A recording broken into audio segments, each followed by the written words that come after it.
Alright, we're on the roof here.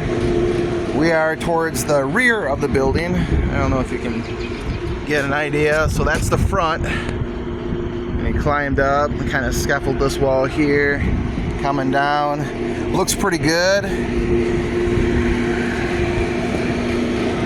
so far. The only major concern I see up here is just some rotted wood, but this is minor. I mean, yeah, it's really soft, can't be removed.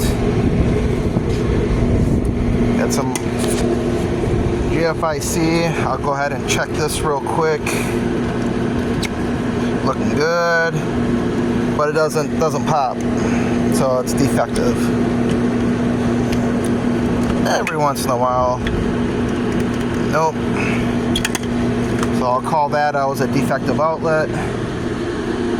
So to access your blower, you can get there in two ways. You can remove the 11 bolts here, pull this out, you get access to it, or you can have access by opening this up. Normally I don't like to open these up unless you're doing some kind of servicing, so I kind of leave those closed. Your master power switch is on every unit, exposed. It should have a padlock on it.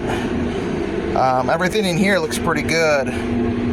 Your condenser, your circuitry looks pretty good, and if it's there, test it. So I'll test this one, but I will not pop it, not inside the unit. And there's no codes popping up over here and the J1000.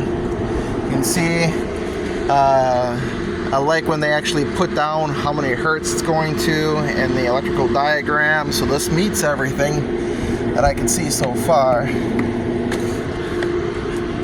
Dirty filters, I did have that open. I mean, they're not that bad, but they're getting pretty close. There's your condenser, everything looks pretty good.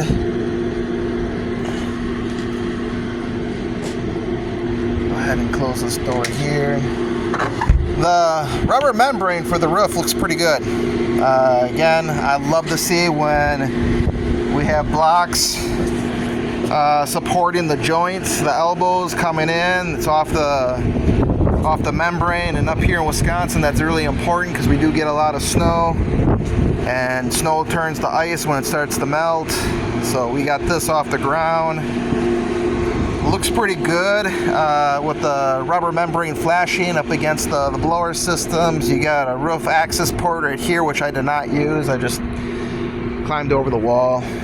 It's only about 5 feet. You're going to see this a lot where the actual dish units themselves are not really attached to the building. So far out of like 4 dishes, this is the only one that's attached.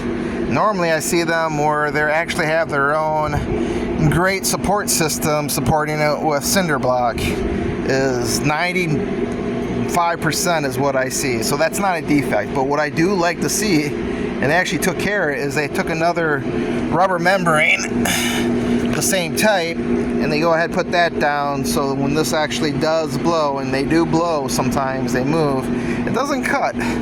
So I'm really impressed on how that was set up. Lovers. So everything in this part of the roof looks pretty good. You got your kick out flashing here, which is the reason why they have this out. Normally it's onto the wall of the other parting structure there. And the reason why they did this is because of this up here, which technically speaking it's not necessary to do, but they do have nice supports, more than adequate for this length and this size of the gutter, which is a 6-inch. So